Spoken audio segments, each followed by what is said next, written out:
Section 3 of Chapter 8, Sampling Distribution of the Sample Mean. The sampling distribution of the sample mean is a probability distribution consisting of all possible sample means of a given sample size selected from a population. The sampling distribution of the sample mean summarizes the probabilities of sampling error x bar minus mu. Let me review our example, earlier example about West Georgia average age. You took a sample and you obtain one average, and don't remember right now what that average was, but assume it's 21. I think it was 20.83, and your sample was 50 students. We can call that N1. Well, what if you take another sample of size 50 again?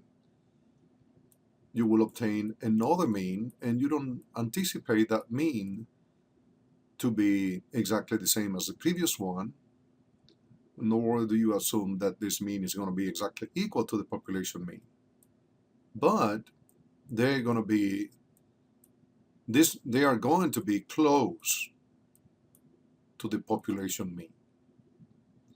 And you repeat this a third time.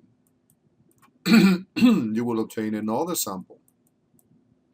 This time you may get at 21.40, let's say. You may obtain another sample, and that will be, or could be, 20.71. And again, if you notice, I'm repeating the sample size 50, and so on and so forth. Now, this is where the theory comes. Suppose you repeat this thousands and thousands of times. Unlimited times, if you want to say it, but that is rather a complicated concept. 20,000 times. Okay? So you're going to get 20,000 numbers.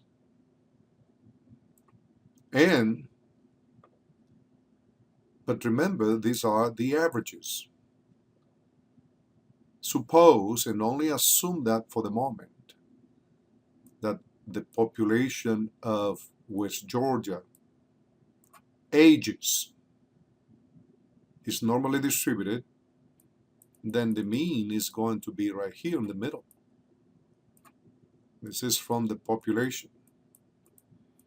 And there will be a sigma, or population standard deviation.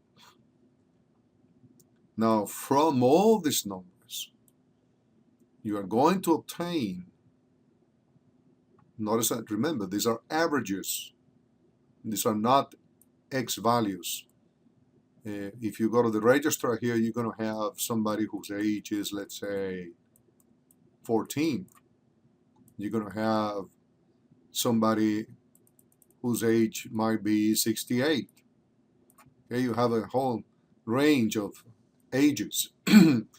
But your average is going to be, let's say, 21.72 of the population. I'm just guessing. Okay. Now, that population average, how is it related to my sample mean averages? Well, my sample mean averages, as you will see in these sections of this chapter, will follow a normal distribution. Now I have X bar, this is the sample.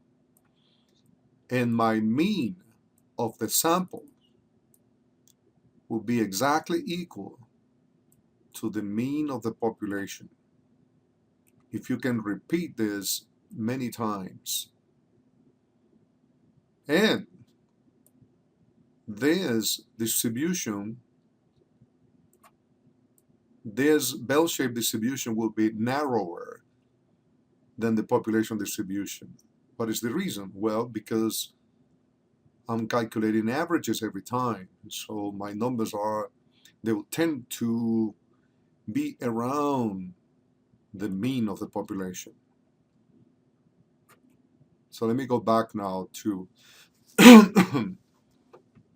the slides.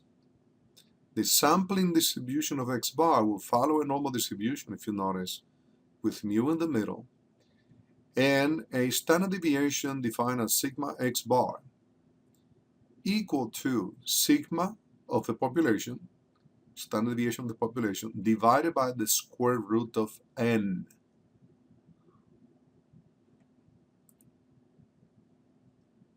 The mean of the distribution of sample means will be exactly equal to the population mean if we are able to select all possible samples of the same size from a given population. In our case, we cannot get all possible samples. It'll be impossible. But we're going to look at some simple examples here. The standard error of the mean, also the standard deviation of the means, sigma X bar, is equal to sigma over the square root of n. Please don't forget this name, standard error of the mean. There will be less dispersion in the sampling distribution of the sample mean than in the population, as I told you before. As the sample size increases, the standard error of the mean decreases. Notice that this value is in the denominator, the n, little n, sample size. As that value increases, this ratio will decrease.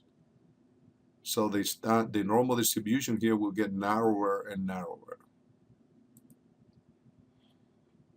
And we're going to continue with this example on the next video.